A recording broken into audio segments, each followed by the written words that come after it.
மாதம் 100 ரூபா. அன்னைக்கு உண்மையிலே மனம் உடஞ்சு நான் அழுதேன்.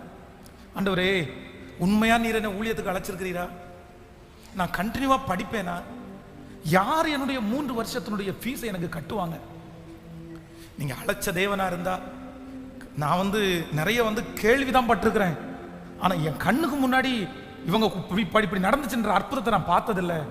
ஆனால் இந்த அற்புதத்தை என் கண்ணு பார்க்கட்டும்னு கர்த்தர் சமூகத்தில் அழுதேன். நெக்ஸ்ட் அடுத்த டே அதே ப்ரேயர் நடந்துட்டு இருக்கும்போது, இதுக்கு முந்தின நாள் 11 மணிக்கு அந்த சேப்பலில் ஃபீஸ் கட்டாதனால திட்டிட்டு சத்தம் போட்டுட்டு அந்த ஜெபம் முடிக்கிறதுக்குள்ளே நான் அழுறேன். அடுத்த அதே 11 மணிக்கு ப்ரேயர் உள்ள நடந்துட்டு இருக்கும்போது ஜன்னல் வழி ஒரு ரெசிப்ட் உள்ள வருது. ப்ரேயர் இங்கே எல்லாரும் உட்காந்துருக்காங்க, ஒரு ரெசிப்ட் கொடுக்குறாங்க. அந்த ஜன்னலுடைய பக்கத்தில் இருக்கிற பையன் அந்த ரெசிப்டை வாங்கி என் கையில் கொடுக்குறான். நீங்கள் நம்ப மாட்டீங்க, 3 மாதத்தினுடைய ஃபீஸ் இல்லை, 6 மாதத்தினுடைய ஃபீஸை கட்டின ரெசிப்ட். யாருன்னே தெரில. நான் திரும்ப திரும்ப பார்க்குறேன், யாருன்னே தெரில. உடனே நான் ஏற்கனவே ஜெபம் பண்ணல, ஆண்டவர் உங்க அதிசயத்தை நான் பார்த்துட்டேன், அற்புதத்தை பார்த்துட்டேன், என்னை ஊழியத்துக்காக அழைச்சிருக்கீங்க, என் கூட நீங்க இருக்கிறீங்க, நீங்க நிரூபிச்சிட்டீங்க, இந்த உதவி தேடி வந்துச்சுன்னு அந்த பைபிளில் அந்த ரெசிப்டை உள்ள வச்சுட்டேன். ஜெபம் பண்ணி பல ஆண்டுகள் தாண்டினது.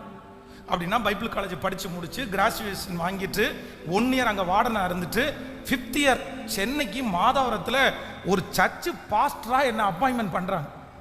அங்கே நான் சர்ச்சு பாஸ்டராக போகும்போது ஏற்கனவே இருந்த பாஸ்டர் அங்கே இருக்காரு.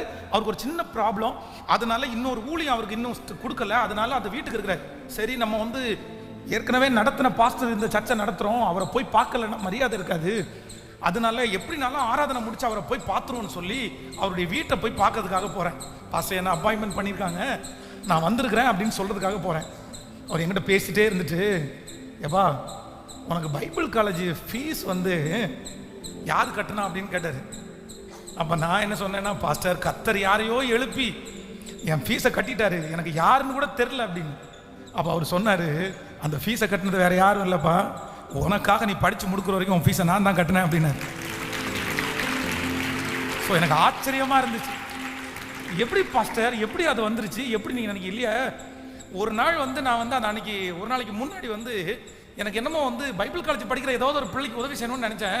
வார்டனை கூப்பிட்டு கேட்டேன், இந்த மாதிரி ஃபீஸ் கட்டாத யாராவது இருக்கிறீங்களா அப்படின்னு கேட்டேன். அப்போ தான் அவர் சொன்னார், இப்போ தான் ஒருத்தனை திட்டிட்டு வரேன், ஃபீஸ் கட்டலைன்னாரு.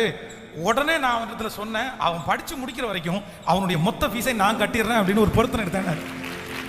அப்போ நான் நம்புகிறேன், நம்ம தனிமேன்னு நினைக்கும் போது, நமக்கு யாருமே இல்லைன்னு நினைக்கும் போது நமக்கு உதவி செய்து ஒரு உதவியை அனுப்பி, காற்றை காண மாட்டாய், மழையை பார்க்க மாட்டாய், ஆனாலும் பள்ளத்தாக்கு நிரப்பப்படும் சொல்லி